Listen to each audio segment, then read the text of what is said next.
A number of Democratic lawmakers are expected tonight to bring recently fired federal workers to President Trump's joint address to Congress in an attempt to highlight the sweeping cuts made by Elon Musk and his DOGE team. Musk will be there as well tonight. Let's bring in Democratic Congressman Richie Torres of New York and one of his constituents who will be the congressman's guest tonight, former USAID employee Nancy Bolan. She was fired on January 28th from her position as a senior health advisor. She spent more than 25 years saving the lives of mothers and newborn babies. Good morning to you both. It is so great to have you with us. Nancy, I want to start with you, and if you could just talk a little bit about the work you've been doing for so many years and how you got the news that you'd been fired. Absolutely. Thank you.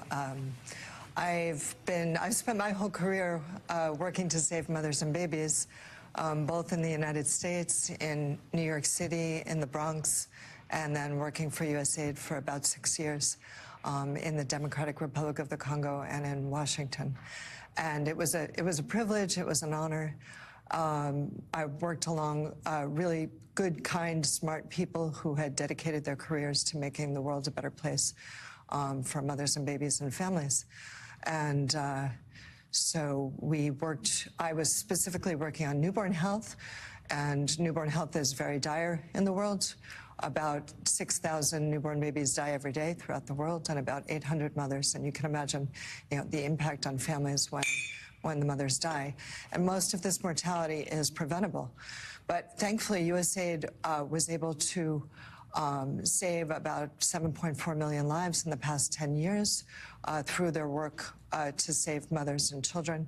And we were very happy doing this work, and we hope that the administration will reconsider and lift the frozen funds, the freeze on the funds, so that this life-saving work can continue. Congressman, one of the most depressing things over the last couple of weeks has been the degree to which workers of USAID, like Nancy, have been demonized by the administration, being called worms by the administration, when, as she says, they're out there saving lives, which, as a visitor to this country, I firmly believe Americans want to do good around the world. I really do. I see it time and again, how kind people are, how welcoming people are. And yet there's a memo out that was in the New York Times, reported from USAID.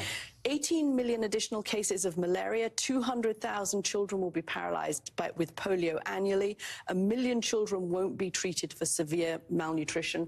Why are these stories of what USAID does and what will happen to children around the world where Nancy's work can't be done? Why do you think they aren't out there more around the country? Why are people not hearing these stories more? Donald Trump has been flooding the zone, with executive orders, but what we're witnessing is a senseless and cruel assault on the federal workforce. USAID has been on the front lines of combating disease and poverty and starvation and terrorism and violence.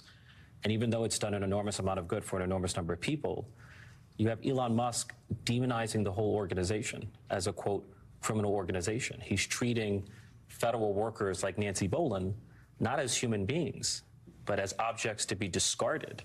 And so there's something profoundly cruel and callous and dehumanizing about the manner in which DOGE is robbing public servants like Nancy of their livelihood and robbing the world of a vital public service. And there's a false narrative out there that the United States has no vested interest in foreign aid. When it comes to public health, what happens in a foreign country does not stay in a foreign country. Right? Ebola, COVID, avian flu, COVID, we have lots of examples. Mpox, which began in Africa, ultimately spread to the United States, and in 2022, we saw the outbreak of Mpox lead to 30,000 cases of infection here in the United States. So we in the United States may wish to escape the world, but the world is not going to escape us. As America keeps learning time and time again. Nancy, we did hear Elon Musk in the cabinet meeting last week say, okay, well, if we make mistakes, we'll fix it. For example, when we shut down the funding of USAID, we inadvertently shut down funding on Ebola research and prevention as well. But we fixed that. We fixed that. And there's been no glitch in the system. Is it your understanding that that's the case? And the same was also said of HIV treatments. Have they reversed some of what they originally shut down or not? Our understanding, especially related to information that came out yesterday documents that document the impact of these funding cuts already is that they have not been reversed, and that even if there was some intent to reverse based on Marco Rubio's waiver for the life-saving humanitarian aid, that they have not been reversed because the programs that executed the strategies have been stopped. So you know, PEPFAR is a program that saved 25 million lives, and about 20 million people are dependent on those drugs. So our understanding is that it has not been reversed. So what Elon Musk said in the cabinet meeting was not actually true. Congressman, do any of your colleagues up on the Hill, on the Republican side, express to you in private any concerns about what might happen to America's standing around the world, how China might break in, what might happen to some of the children who might die because of these cuts? Look, I sense that Republicans express private concerns, but publicly, all of them show nothing but absolute obedience to Donald Trump. You know, we no longer have a normal two-party system. The Republican Party has become a cult of personality around Donald Trump. And one gets the impression that just about every congressional Republican lives in fear of Donald Trump and refuses to cross him and are willing to cede.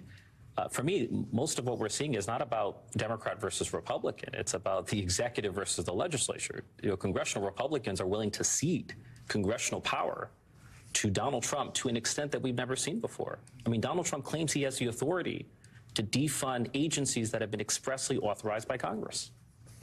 And again, many of your colleagues, Congressman, are constitutional lawyers who are willing to allow this to happen. Democratic Congressman Richie Torres of New York and former USAID Senior Newborn Health Advisor Nancy Bolan. Thank you both. And Nancy, thank you for your lifetime of work. We certainly hope you can get back to it.